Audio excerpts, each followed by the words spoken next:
Welcome to tonight's journey through history.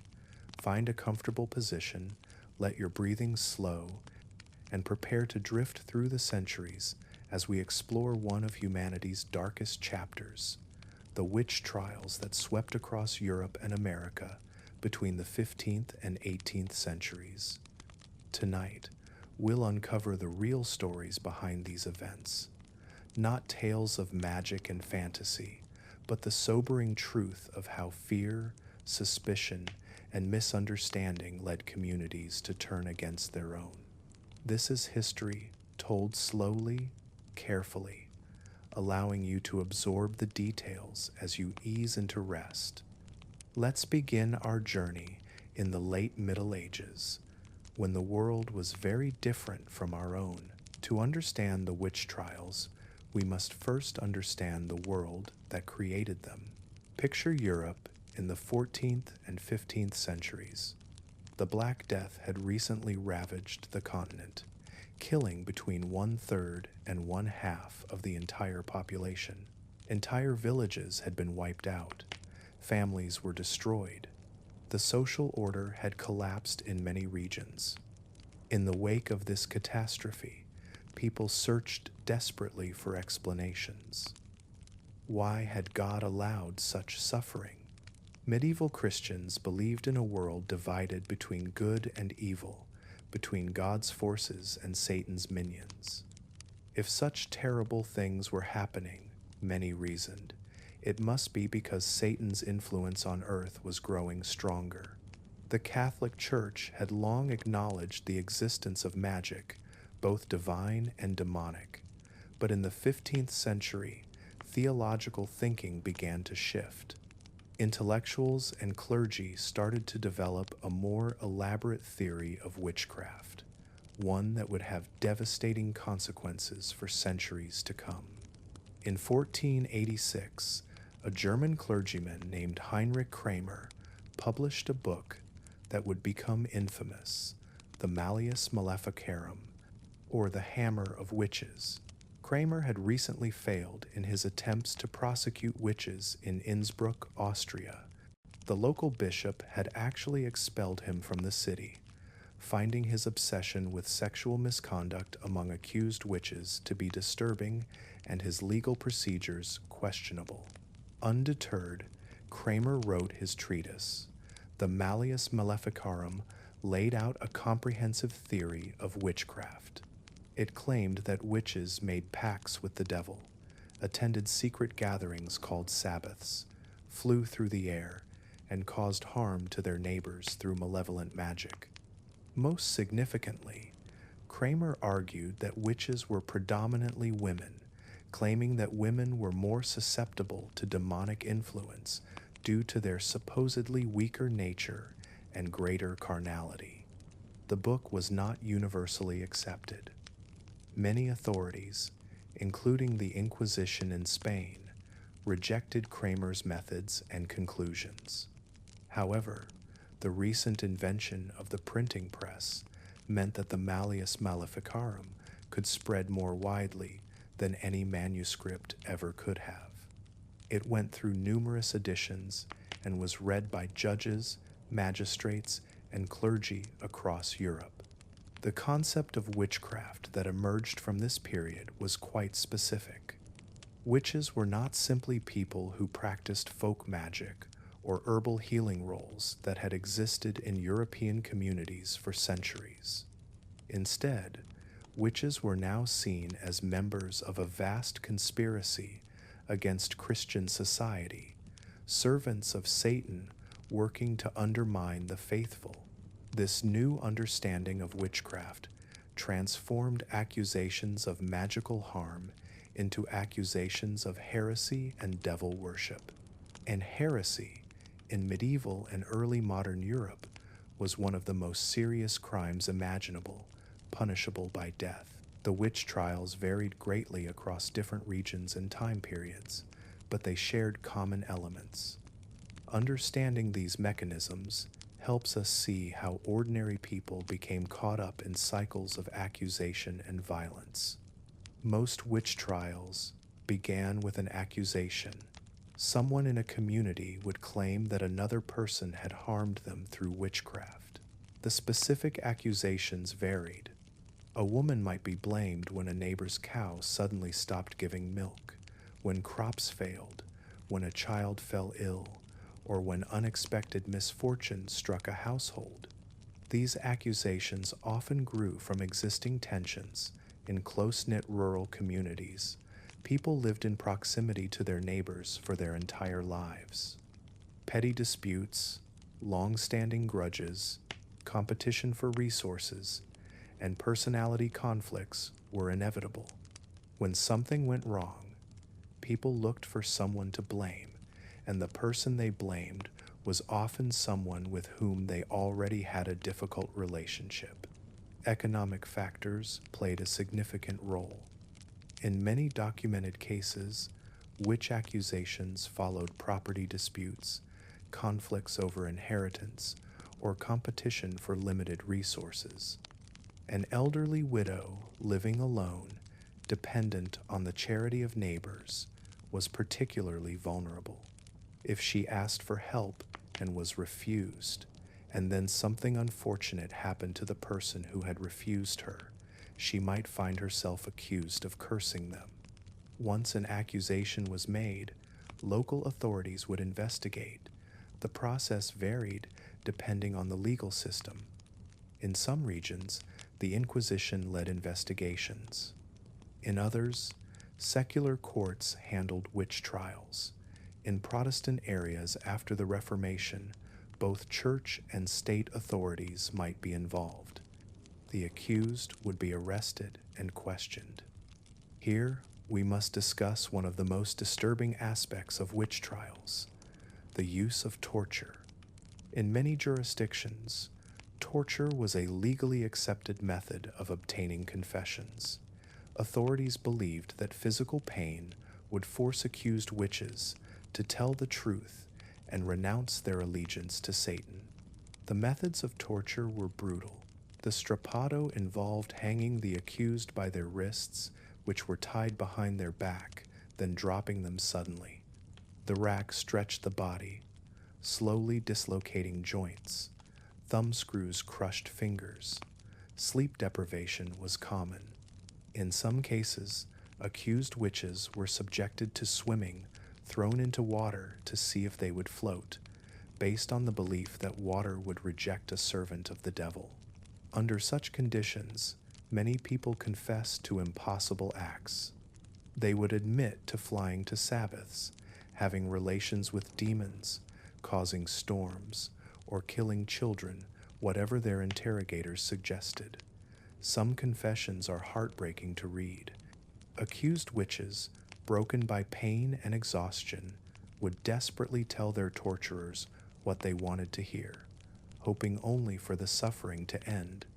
These forced confessions were then used as evidence.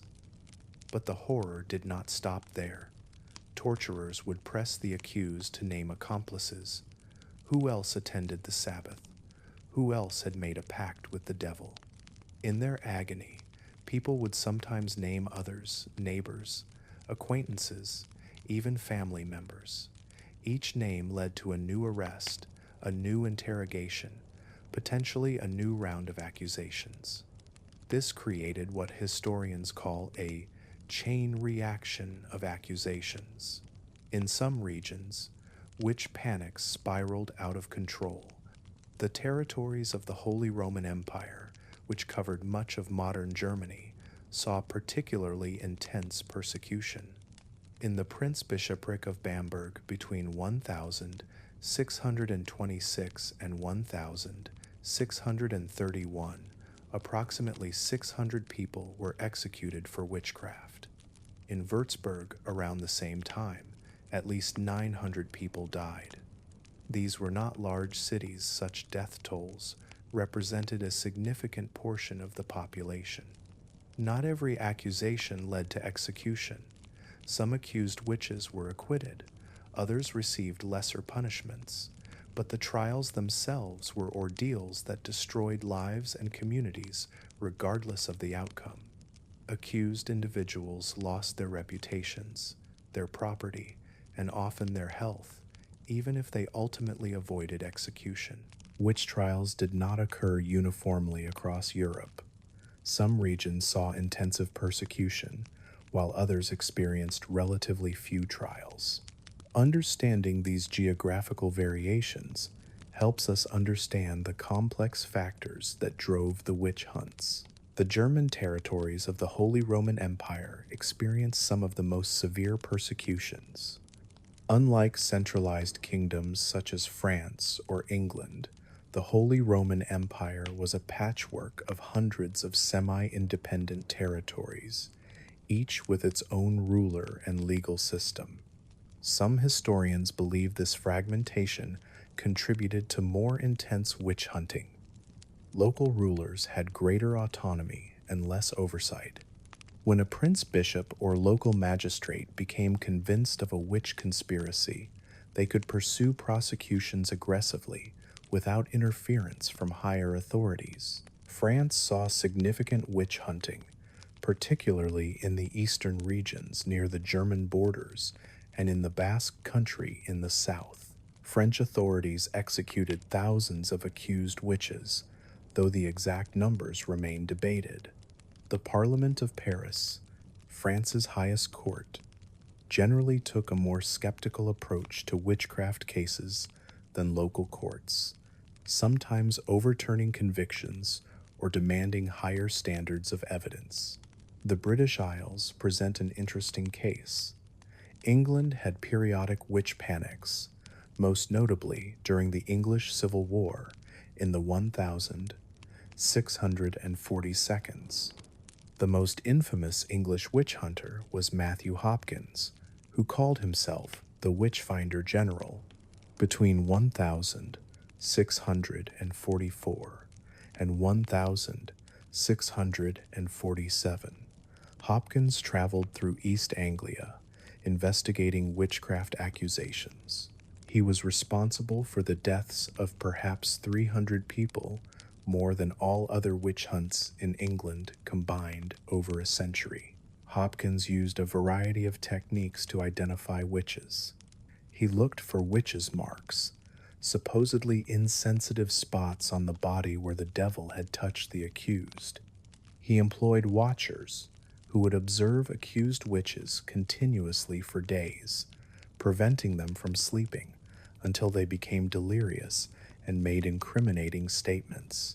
He also used the swimming test, though he later claimed he had done so reluctantly. Hopkins's reign of terror ended fairly quickly. The intensity of his witch hunting provoked criticism, and by 1647 he had retired from his activities.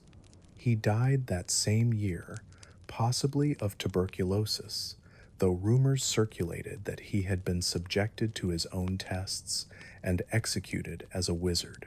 Scotland, united with England under the same monarch after 1603, but maintaining its own legal system, had particularly severe witch hunts relative to its population.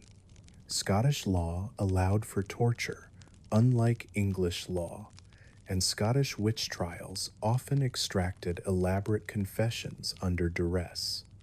Between 1590 and 1662, perhaps 4,000 people were accused of witchcraft in Scotland, and around half were executed. Ireland experienced relatively few witch trials, though some notable cases occurred. The different religious and political circumstances in Ireland may have contributed to this.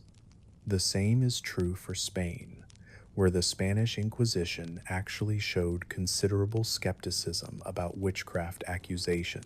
In 1610, Alonso de Salazar Frias, an inquisitor, investigated a witch panic in the Basque region. His thorough investigation concluded that there was no evidence of actual witchcraft, and his recommendations led to the Inquisition establishing strict guidelines that made witch convictions very difficult. This relatively skeptical approach by Spanish authorities likely prevented Spain from experiencing the intense witch hunts seen in neighboring regions. Italy saw moderate witch hunting, with significant regional variation. The Roman Inquisition, like the Spanish Inquisition, tended toward skepticism and required stronger evidence than many secular courts. However, some regions of Italy still saw substantial prosecutions. Scandinavia experienced witch hunting later than Central Europe, with most trials occurring in the 17th century. Iceland had several notable witch trials, unusual in that most of the accused were men, a reversal of the typical pattern elsewhere in Europe. Poland and the Czech lands saw witch trials, though perhaps not as intensively as the German territories. In Poland, the nobility had strong legal protections that may have shielded them from accusations, while peasants and townspeople remained vulnerable. One place stands out for its relative lack of witch hunting: the Netherlands, particularly the northern provinces that became the Dutch Republic. The Dutch territories had some witch trials in the early modern period, but far fewer than neighboring regions. Historians have proposed various explanations: the relatively decentralized power structure, the influence of more skeptical intellectual traditions, or the pragmatic commercial culture of Dutch society. Whatever the reasons, a person living in Amsterdam in 1650 was far less likely to be accused of witchcraft than someone living in nearby Germany. Who were the people accused of witchcraft? While each case was unique, patterns emerge when we examine the historical records. Women were disproportionately accused. Estimates vary by region, but across Europe, roughly 75 to 80% of accused witches were women. This gender imbalance was not accidental. It reflected the specific beliefs about witchcraft that developed in this period, particularly the idea, promoted in texts like the Malleus Maleficarum, that women were more susceptible to demonic influence. But why were women seen this way? The answer lies in the gender norms and anxieties of early modern Europe. Women were often viewed as morally weaker, more governed by emotion and bodily appetites, and more easily tempted. Theological writings portrayed Eve as having first succumbed to the serpent's temptation in Eden, leading to humanity's fall. This made women, in the eyes of many authorities, particularly vulnerable to Satan's persuasion. Moreover, there were certain roles and behaviors that made women particularly suspect. Midwives, who assisted in childbirth, were sometimes accused of witchcraft, especially when births went wrong or infants died. Healers who used herbal remedies could find their medical knowledge interpreted as malevolent magic. Women who were argumentative, who didn't show proper deference to authority, or who were simply disliked by their neighbors could become targets. Elderly women were especially vulnerable.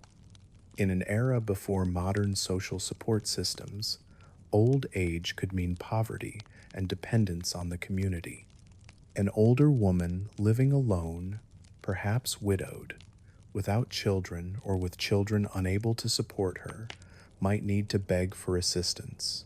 If her requests were denied, and she muttered angrily in response, those mutterings could later be remembered as curses when misfortune struck. The testimony of Maria Hall, a woman accused of witchcraft in Nördlingen, Germany, in 1593, provides insight into how these accusations unfolded. Maria was a 8-year-old widow. Her troubles began when she had a dispute with a neighbor over a basket of apples. Shortly after the argument, the neighbor's child fell ill. The neighbor claimed Maria had cursed the child. Maria was arrested and subjected to 9 separate sessions of torture over several months. Despite the severe pain, she refused to confess to being a witch. She repeatedly proclaimed her innocence and her Christian faith. Remarkably, she survived her ordeal and was eventually released, though her life and health were permanently damaged. Not all accused witches were women. However, men comprised about 20 to 25% of the accused across Europe, though the proportion varied by region.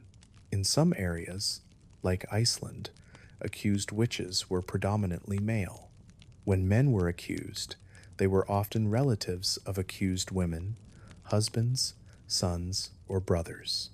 The logic was that witchcraft might run in families, or that a woman who had made a pact with Satan might have brought her male relatives into the conspiracy. Some men were accused because they occupied vulnerable social positions, men who were seen as different, who didn't conform to expected masculine roles, or who had conflicts with more powerful community members could find themselves accused.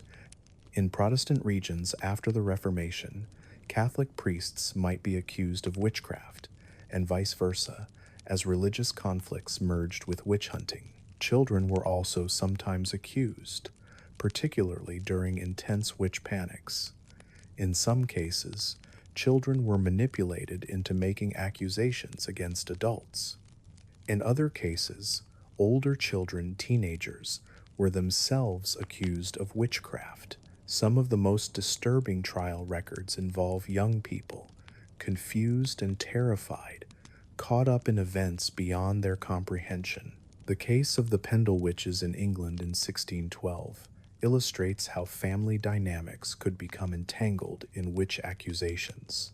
The case centered on two families in Pendle Forest in Lancashire. Tensions between the families exploded into mutual accusations of witchcraft. A young girl, Janet Device, gave testimony against her own mother, brother, and sister. Her testimony, given when she was perhaps 9 years old, helped convict several family members. 10 people were ultimately hanged as a result of the Pendle witch trials. Beyond gender and age, poverty was a common factor among the accused. Wealthy individuals were not immune to accusations in some witch panics. Prosperous citizens were targeted and their property confiscated by authorities, but poor people were more vulnerable. They had fewer resources to defend themselves, less social status to protect them, and fewer powerful allies to speak on their behalf. Social marginality, in other forms, also increased risk. People who lived at the edges of communities, who were newcomers to an area, who were of different ethnicity or religion, or who were simply eccentric, faced greater danger. The woman who talked to herself, the man who kept odd hours, the foreigner with strange customs, anyone who seemed different, could become a target when fear spread through a community. Throughout the period of witch trials, there were individuals who questioned the persecution. These voices of dissent, though often ignored or suppressed in their own time, deserve recognition. One of the earliest skeptics was Johann Weyer, a Dutch physician who published De Prestigiis Daemonum, on the illusions of demons, in 1563. Weyer did not deny the existence of demons, or even of magic, but he argued that most accused witches were not evil servants of Satan. Instead, he believed many were mentally ill, suffering from melancholy or other conditions that caused delusions. He strongly opposed the use of torture to extract confessions, noting that people would say anything to stop the pain. Weir's work was controversial. The Malleus Maleficarum was placed on the Catholic Church's index of prohibited books, and he faced considerable criticism, but his ideas influenced some more skeptical judges and authorities. In England, Reginald Scott published The Discovery of Witchcraft in 1584, which went even further than Weyer. Scott questioned whether witchcraft, as described by witch hunters, existed at all. He argued that supposed magical acts were either natural phenomena misunderstood, stage magic and sleight of hand, or the fantasies of confused minds. He attacked the logic of witch trials and the reliability of confessions obtained through torture. His book angered King James I of England, who was a firm believer in witchcraft and had even written his own book on demonology. James reportedly ordered copies of Scott's book to be burned. In Spain, the Inquisitor Alonso de Salazar Frias, whom we mentioned earlier, conducted one of the most thorough and skeptical investigations of witchcraft accusations. In 1610, following a witch panic in the Basque region, where several people had been burned at the stake, Salazar was appointed to investigate further accusations. He spent months traveling through the region, interviewing accused witches and their accusers. Salazar's methods were remarkably modern. He carefully examined the evidence, looked for corroboration, and noted inconsistencies in testimony. He observed that when accused witches were not threatened or tortured, their confessions became far less dramatic and elaborate. He concluded that there was no convincing evidence for the existence of a witch conspiracy. His report to the Inquisition recommended extreme caution in witchcraft cases, and the guidelines that followed from his recommendations essentially ended large-scale witch hunting in Spanish territories. In Germany, Friedrich Spee was a Jesuit priest who served as a confessor to accused witches. Spee heard the last confessions of condemned witches before their executions, and the experience profoundly affected him. In 1631, he published anonymously a book called Cautio Criminalis, Precautions for Prosecutors, which was a devastating critique of witch trials. Spee argued that the legal procedures used in witch trials made conviction inevitable. He pointed out that the accused were in an impossible position if they confessed. They were executed as witches. If they maintained their innocence, they were tortured until they confessed. He noted that even the most innocent person could be convicted under such a system. His book was widely read and influenced some authorities to reconsider their approach to witchcraft accusations. These critics faced considerable risks. Questioning the reality of witchcraft could itself be seen as heretical or as providing aid to witches.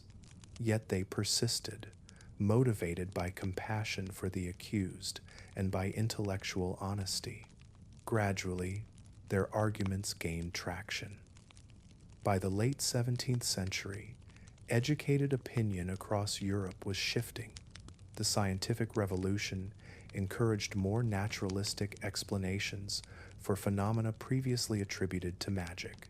The Enlightenment emphasized reason and skepticism of superstition. Legal reforms raised the standards of evidence required for convictions. The last executions for witchcraft in Europe occurred in the 18th century. The last execution in England took place in 1682.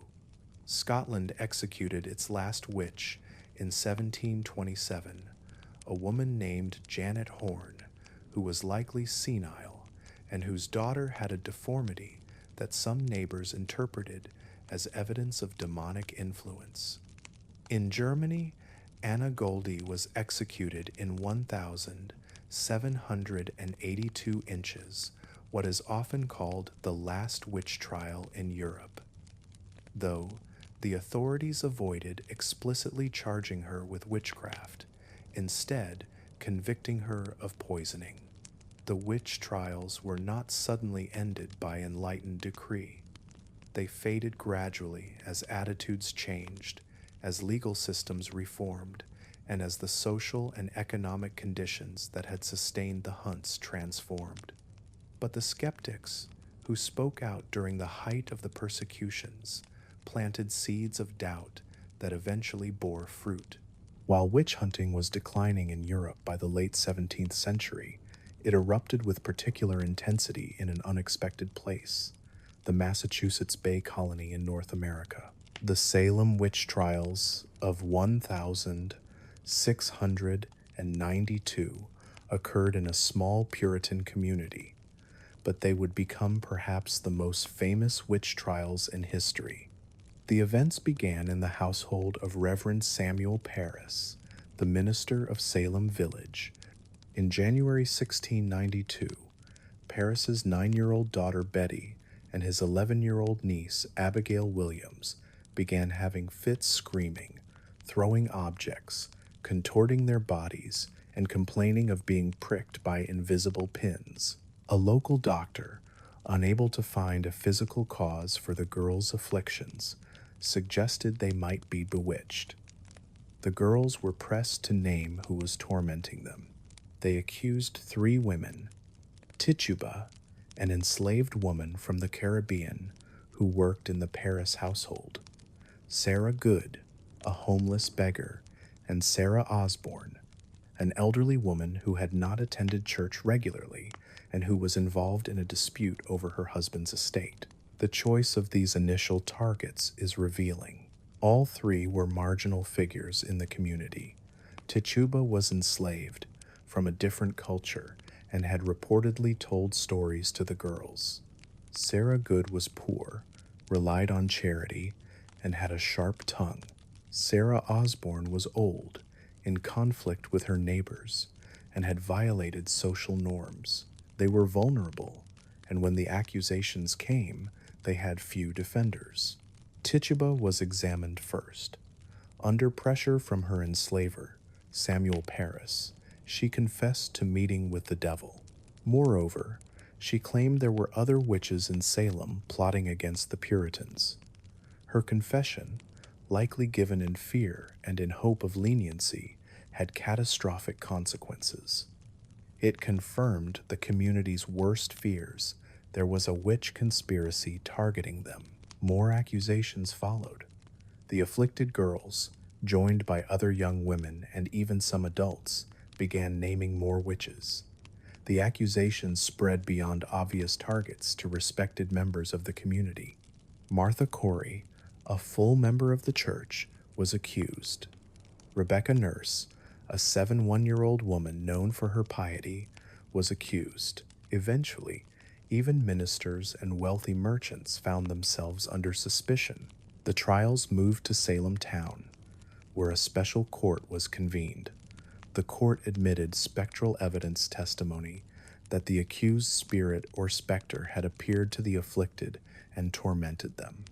This type of evidence was controversial even at the time, as it was based entirely on the visions and claims of the accusers, which the accused had no way to disprove. Between June and September 1692, 20 people were executed for witchcraft in Salem. 14 were women and 6 were men. 19 were hanged on Gallows Hill.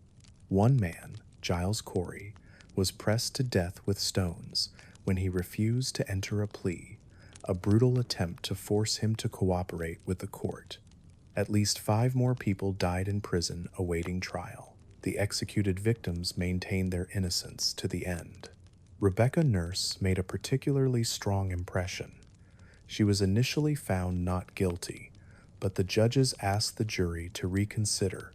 On the second verdict, she was convicted. Even then, many colonists believed in her innocence. Her execution in July 1692 was a turning point for some observers, though not enough to immediately stop the trials. By autumn, the witch hunt in Salem was unraveling. More prominent citizens were being accused, including the wife of Governor William Phipps. Influential ministers, including Increase Mather and his son Cotton Mather, began to express concerns about the use of spectral evidence. Increase Mather delivered a sermon in which he declared, "It were better that 10 suspected witches should escape than that one innocent person should be condemned." Governor Phipps dissolved the special court in October 1692. A new court was established with stricter rules of evidence, particularly excluding spectral evidence.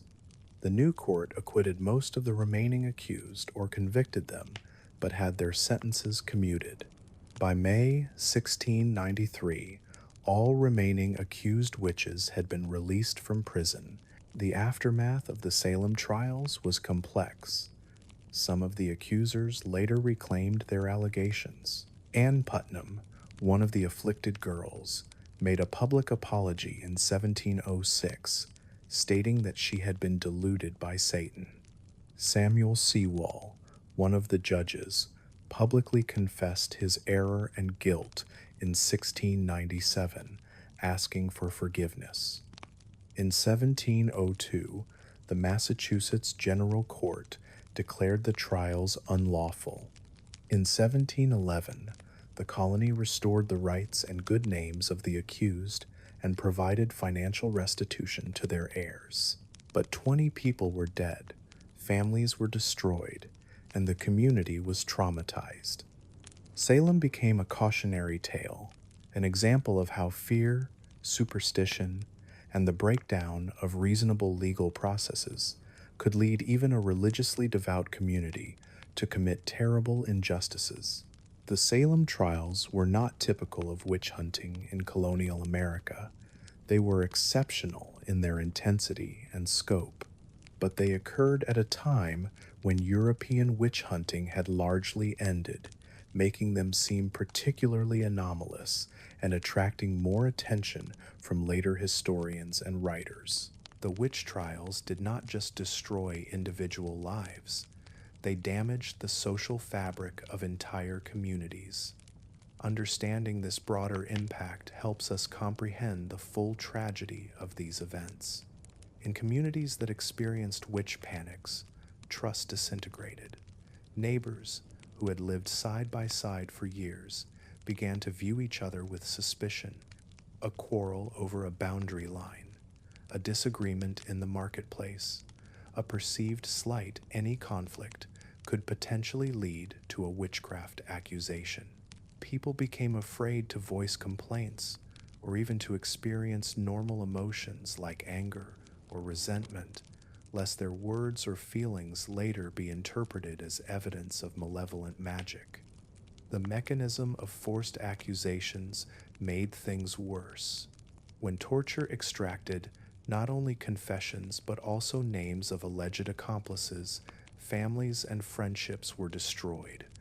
A person might accuse a neighbor under torture, and that neighbor would then be arrested and tortured in turn. These chains of accusation could spread through entire social networks, leaving broken relationships and communities divided by suspicion and guilt. Economic consequences were severe in areas with intense witch hunting. When substantial numbers of people were accused, imprisoned, or executed, agricultural production could suffer. Families lost their breadwinners. Property was confiscated, leaving surviving relatives destitute. The costs of the trials themselves, paying for investigators, jailers, executioners, and other officials, drained community resources. In some regions, demographic impacts were significant. When hundreds of people were executed in a single territory over a few years, as occurred in parts of Germany, the population declined noticeably. Some areas took generations to recover. The trials also created what we might today call a trauma that persisted across generations. Communities that had experienced witch panics carried that memory. Families whose ancestors had been accused or executed bore the stigma for years afterward. The knowledge of what neighbors had done to neighbors, what accusations had been made and believed, lingered. Interestingly, in some cases, the memory of witch trials seems to have been suppressed or forgotten rather quickly. Communities wanted to move past the shameful events. Records were sometimes destroyed or hidden. People stopped talking about what had happened. This silence is itself revealing. It suggests that even those who had participated in or supported the trials later recognized, consciously or unconsciously, that terrible wrongs had been committed. The witch trials also had broader intellectual and cultural consequences. They sparked debates about evidence, legal procedure, and the nature of justice that contributed to reforms in criminal law. The recognition that innocent people had been executed on the basis of unreliable testimony and coerced confessions led to higher evidentiary standards and greater skepticism of certain types of prosecution. Moreover, the witch trials became a touchstone in Enlightenment critiques of superstition and unreason. Writers like Voltaire pointed to the witch hunts as examples of the terrible consequences of ignorance and religious fanaticism. The trials were used to argue for the importance of rational thought, scientific inquiry, and tolerance. The historical witch trials ended centuries ago, but their echoes remain with us. Understanding these echoes helps us see why the history of witch trials continues to matter today. The word witch hunt has entered our language as a metaphor for any campaign of persecution based on unfounded accusations. When we describe a political investigation or media campaign as a witch hunt, we're invoking the historical memory of these trials, the idea of innocent people being pursued by irrational accusations and mob mentality. This metaphorical usage, while widespread, sometimes obscures the reality of actual witch trials. Real witch hunts involved specific beliefs about magic and Satan, specific legal procedures, and specific forms of torture and execution. They occurred in particular historical contexts shaped by the religious conflicts, social tensions, economic pressures, and political structures of their time. When we use witch hunt as a casual metaphor, we risk forgetting the concrete historical realities. The historical witch trials have also had a complex legacy in modern discussions of gender. The fact that the majority of accused witches were women has led to various interpretations. Some feminist scholars have argued that witch hunts represented a form of gender-based persecution, targeting women who were healers, midwives, or simply assertive and independent. This interpretation sees witch hunting as part of a broader pattern of patriarchal violence against women. Other historians have cautioned against oversimplifying the gender dynamics of witch trials. They note that many accusations came from women, that women sometimes served as witch finders and inquisitors, and that the gender patterns varied significantly across different regions. They argue for a more nuanced understanding that recognizes both the gendered nature of witchcraft beliefs and the complex social dynamics that drove accusations. In popular culture, witches have been reimagined countless times. Halloween decorations feature cartoon witches on broomsticks. Fantasy novels and films portray witches as powerful magic users. Some modern religious movements, such as Wicca, have reclaimed the term witch as a positive identity. These cultural representations are far removed from historical reality, but they show how the figure of the witch continues to capture imagination. More seriously, accusations of witchcraft have not entirely disappeared from our world. In some regions today, particularly in parts of sub-Saharan Africa, Papua New Guinea, and rural India, accusations of witchcraft still occur.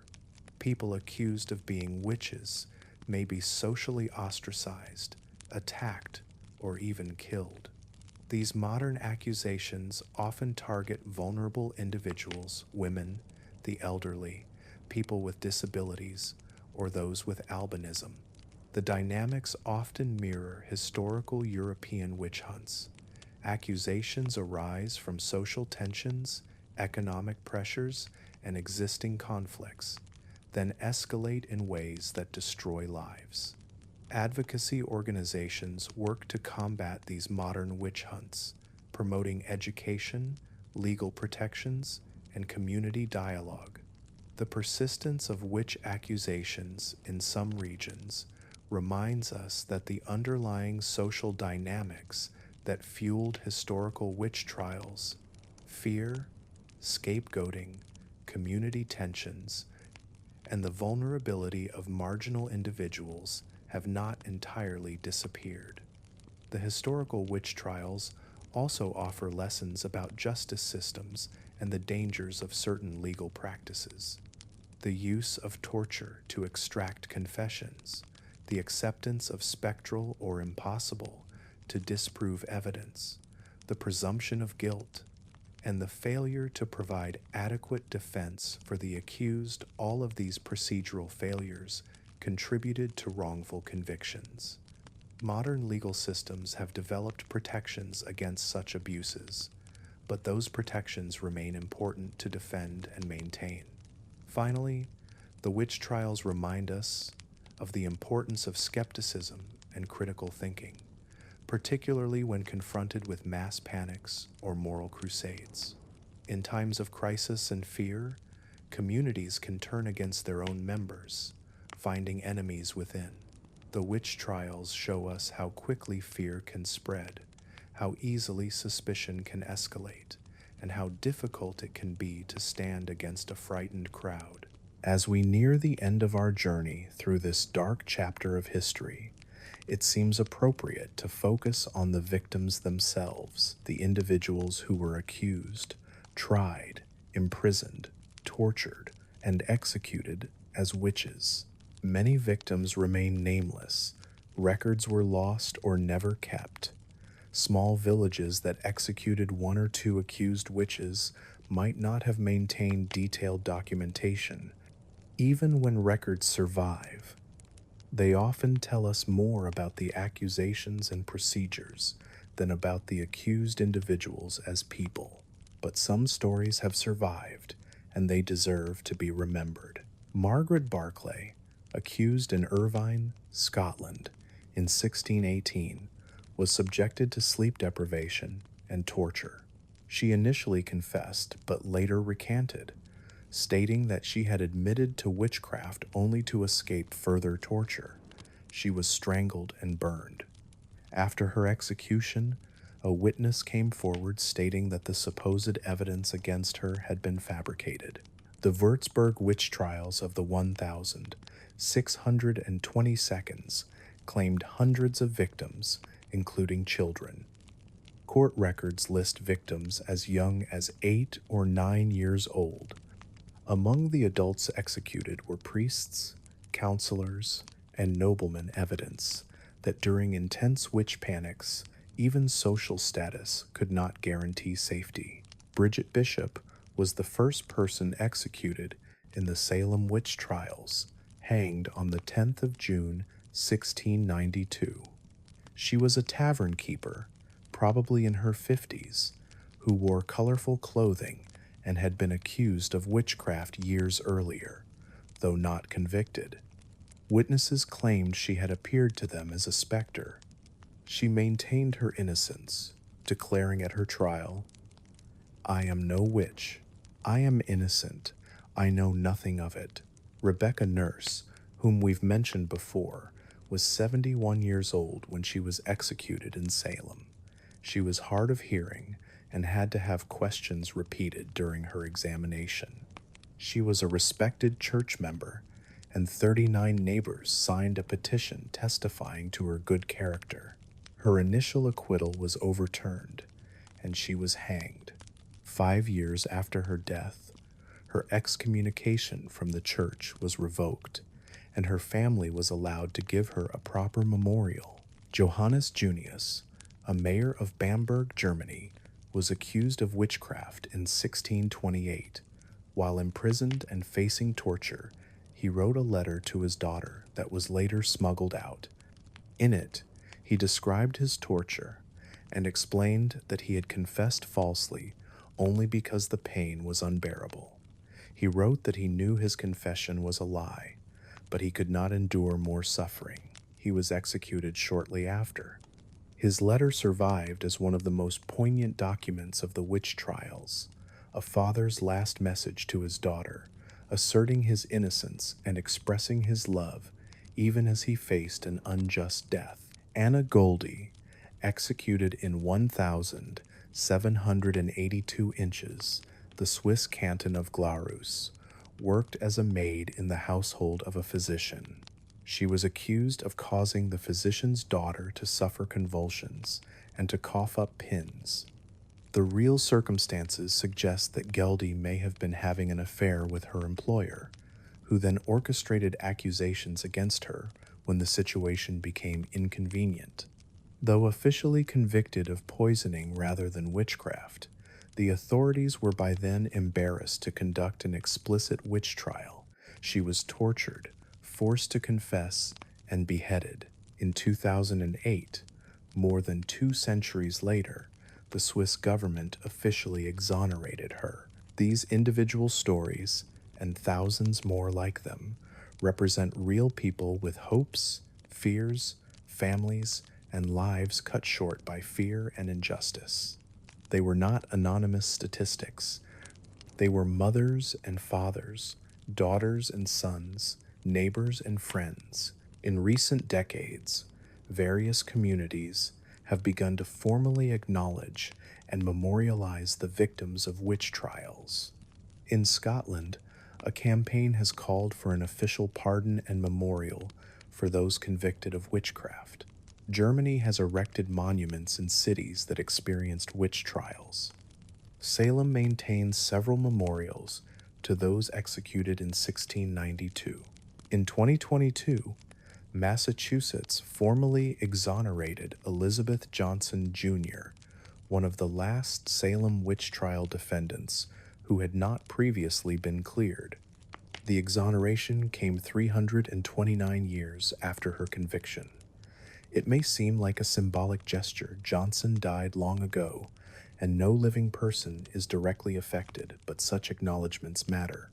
They represent a recognition of historical injustice and a commitment to remembering accurately what occurred. These memorials and exonerations serve multiple purposes. They honor the victims. They acknowledge that terrible wrongs were committed.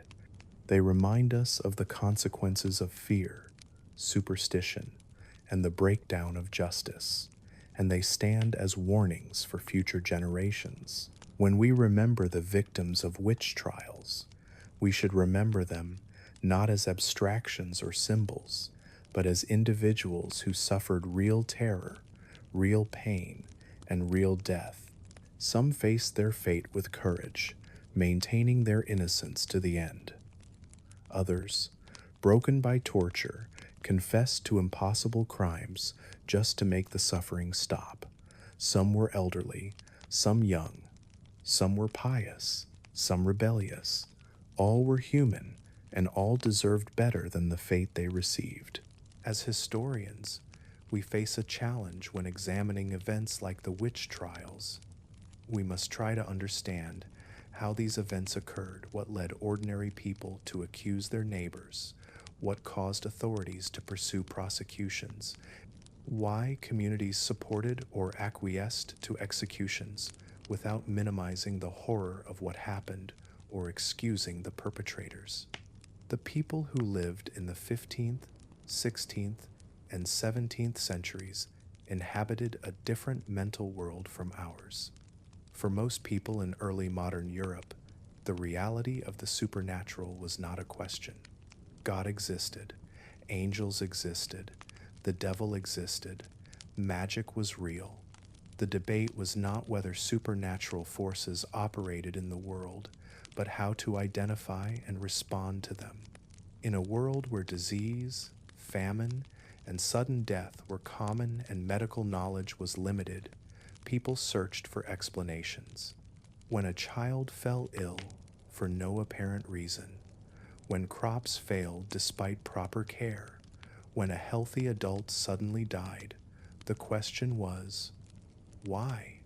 In our time, we might look for viruses, bacteria, genetic conditions, or environmental factors. In their time, people looked for supernatural causes, either divine punishment for sin or demonic interference through witchcraft. This worldview was reinforced by the most educated people in society. University-trained theologians wrote treatises on demons. Learned judges studied the legal procedures for prosecuting witches. Physicians diagnosed bewitchment. The beliefs that underlay witch hunting were not the province of ignorant peasants alone. They were shared across social classes, endorsed by intellectuals and authorities. Moreover, the witch trials occurred during periods of intense religious conflict. The Protestant Reformation shattered the religious unity of Western Europe. Catholics and Protestants fought wars, both literal and intellectual. In this context, both sides saw themselves as engaged in cosmic struggles against evil. The idea that Satan was actively working through human agents to undermine true Christianity seemed plausible to people on both sides of the religious divide. Social and economic stresses contributed to witch hunting. The population of Europe was growing in the 16th century, putting pressure on resources. The price revolution, a period of sustained inflation, disrupted traditional economic relationships. The Little Ice Age brought colder temperatures and harvest failures. Wars, particularly the devastating 30 Years' War in Central Europe, caused widespread death and destruction. In times of stress and uncertainty, communities looked for explanations and scapegoats. Understanding these contexts does not excuse the injustices of witch trials. Innocent people were tortured and killed. Terrible wrongs were committed. But understanding the contexts helps us see that the people who participated in witch hunting were not simply monsters or fanatics.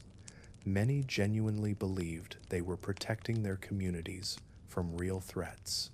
They were wrong, and their error cost innocent lives, but they were operating within belief systems that seemed reasonable within their cultural framework.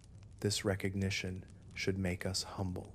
We might like to believe that we would have been among the skeptics, among those who spoke out against the witch hunts, but most people in any society accept the dominant beliefs and norms of their time.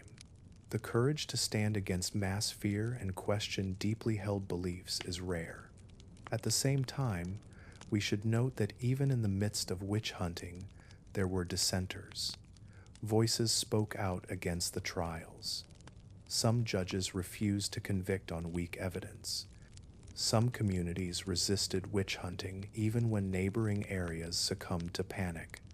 The capacity for critical thinking, compassion, and justice existed alongside fear and persecution. The legacy we carry from the witch trials includes both warnings and encouragements. The warnings are clear: be alert to scapegoating, resist mass panics, maintain skepticism about extraordinary accusations, protect legal safeguards for the accused, and remember that fear can drive people to commit terrible acts. The encouragements come from those who resisted. It is possible to stand against popular fears and defend the innocent, even when doing so is difficult and dangerous. Critical thinking and moral courage can prevail, though sometimes too late to prevent tragedy.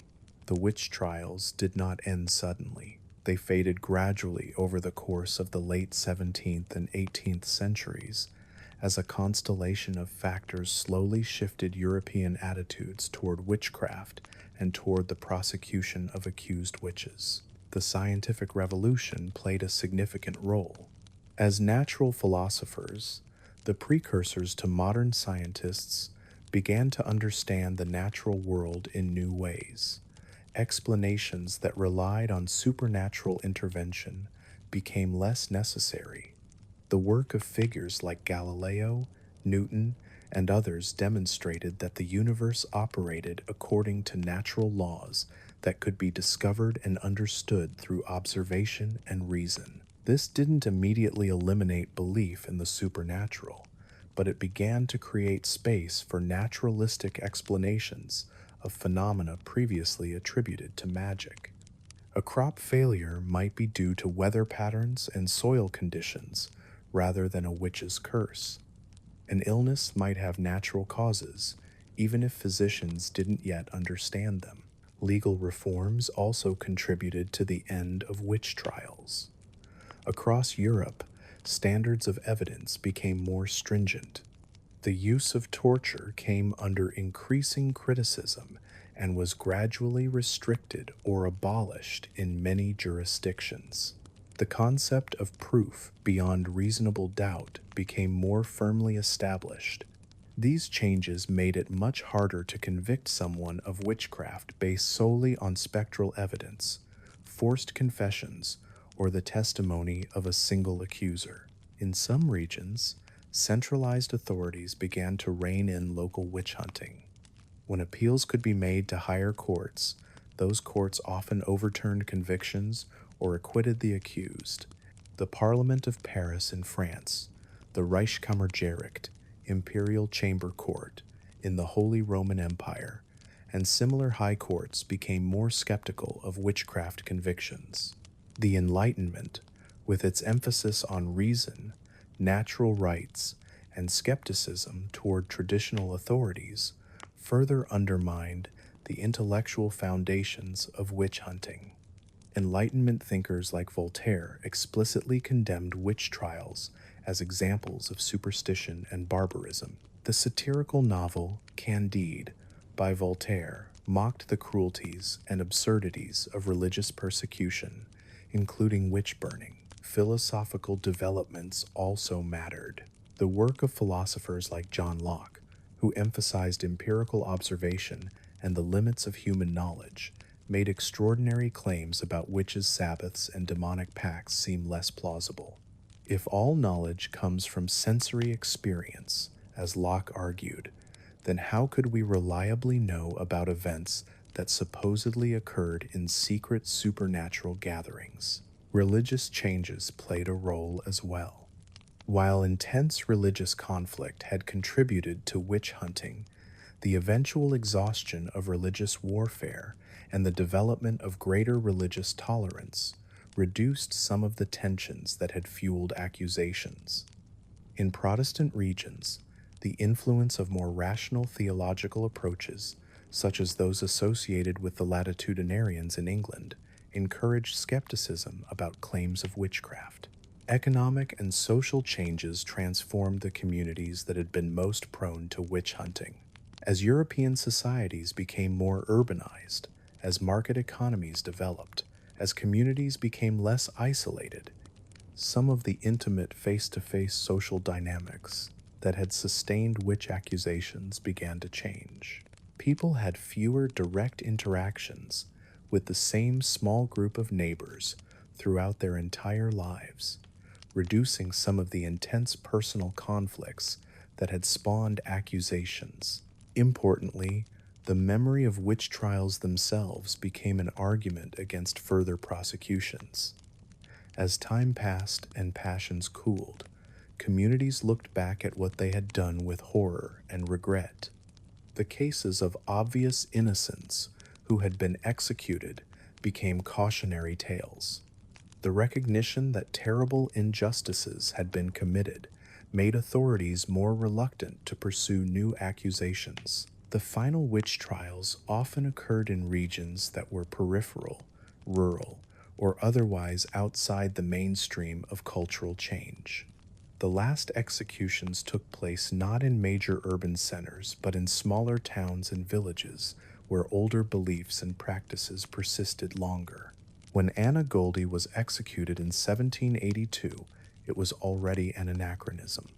The authorities who prosecuted her knew they were acting against the trend of their times, which is why they avoided explicitly charging her with witchcraft, despite that being the clear basis of the accusations.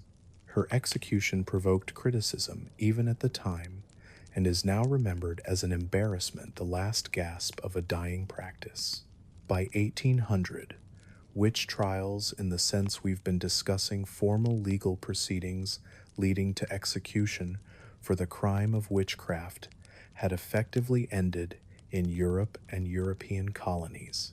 Beliefs in witchcraft persisted, and accusations continued to be made informally, but the machinery of state-sanctioned prosecution and execution had been dismantled.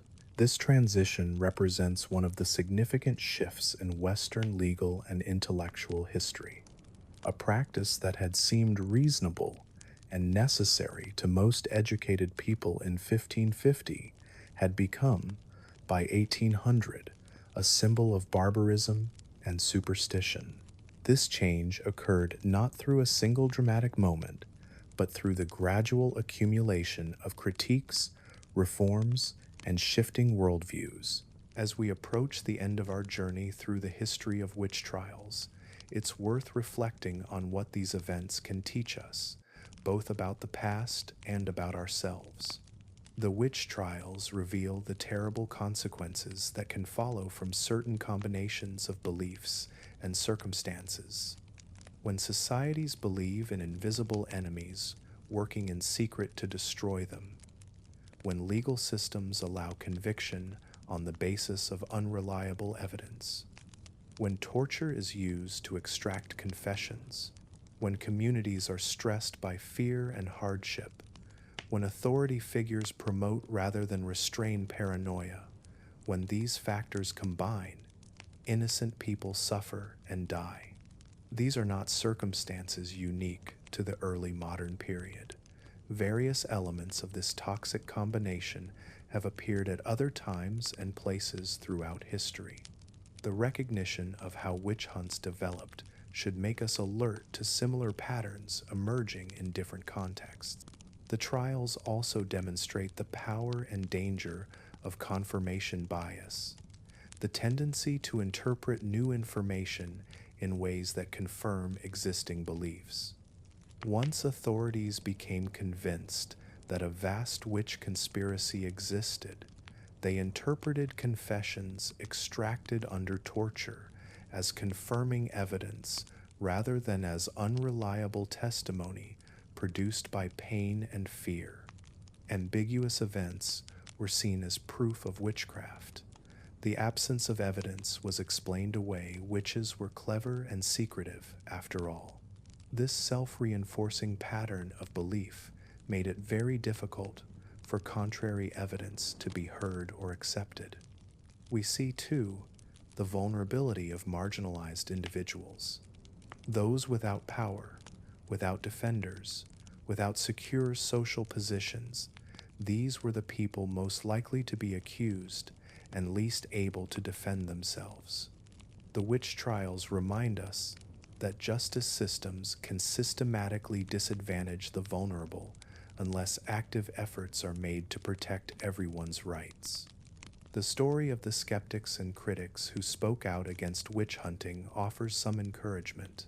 Johann Weyer, Reginald Scott, Friedrich Spey, Alonso de Salazar Frias, and others demonstrated that even in times of widespread fear, some individuals could maintain critical thinking and moral courage. Their voices were not always immediately effective, but they planted seeds of doubt that eventually grew into broader rejection of witch hunting. Their examples suggest that speaking truth, even when unpopular or dangerous, matters. It may not immediately change the course of events, but it preserves an alternative perspective and contributes to eventual reform. The skeptics of witch hunting are now remembered as wise and humane, while those who promoted the hunts are remembered with shame. The gradual end of witch trials also offers lessons about how societies change. The shift away from witch hunting resulted from multiple factors working together over time: intellectual developments, legal reforms, religious changes, social transformations, and the accumulation of regretful memory. Major social changes rarely happen through single causes or dramatic moments. More often, they result from numerous small shifts that eventually reach a tipping point. For those of us living in the 21st century, the witch trials can serve as a mirror, helping us examine our own society's capacity for fear-driven persecution, our own legal system's vulnerabilities, our own treatment of marginalized groups, and our own willingness to question popular beliefs when questioning is necessary. The history of witch trials is not a comfortable history. It doesn't offer simple heroes and villains, though it certainly includes both heroic individuals and those who committed terrible acts. It shows us humans at their worst, fearful, cruel, irrational, but also at their best, courageous, compassionate, insightful. As we reach the end of our exploration of the witch trials, the night deepens around us. The stories we've traced of accusations and trials, torture and execution, fear and injustice are now part of your consciousness as you drift towards sleep. But along with the darkness of these histories, we should carry forward some light. The memory of what occurred in the witch trials has helped shape better legal systems, more skeptical thinking, and greater protection for the accused. The suffering of those who died was not meaningless if their memory helps prevent future injustices. In communities across Europe and America, in Switzerland and Scotland, in Massachusetts and Germany, memorials now stand where witches were once executed. These memorials serve as places of remembrance, education, and reflection. They acknowledge what happened. They name the victims where names are known. They stand as promises. We remember, and we will try to do better. The witch trials remind us that civilization is fragile. Legal protections, rational thought, and humane treatment of accused individuals are not natural or automatic. They must be established, defended, and maintained. Each generation must recommit to these principles, or risk sliding back into fear and persecution.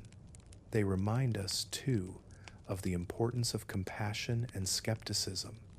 Compassion for those who are different or marginal or simply disliked, and skepticism toward claims that extraordinary evil walks among us in secret. When someone is accused of terrible things based on limited or dubious evidence, we should remember the lessons of history and demand high standards of proof before accepting their guilt. The figure of the witch has been transformed many times since the trials ended. What was once a terrifying accusation has become, in various contexts, a symbol of female power, an identity claimed by modern religious practitioners, or a character in children's stories. These transformations represent a kind of cultural healing, a reclaiming of a term that was once used to destroy lives. But we should not let these modern reinterpretations cause us to forget the historical reality. Real people died in the witch trials, not cartoon witches on broomsticks, not powerful sorceresses, but ordinary humans accused of impossible crimes. Remembering them accurately, in their full humanity, is important. As you settle into sleep, let the weight of these histories rest gently. The events we've discussed occurred long ago. The people who suffered are beyond our help, though not beyond our memory. The societies that conducted witch trials have transformed into something different, but the human capacities that made the witch trials possible remain with us: the capacity for fear, the tendency towards scapegoating, the willingness to believe terrible things about others, the vulnerability to mass panics.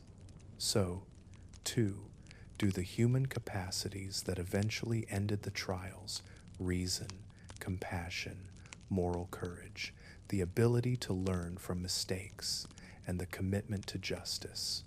The history of the witch trials is part of our shared human heritage, both warning and lesson.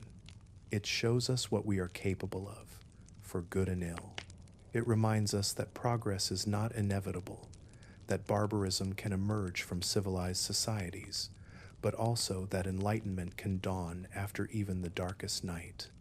As you drift into dreams, know that the story of the witch trials, however dark, is ultimately a human story. It belongs to all of us.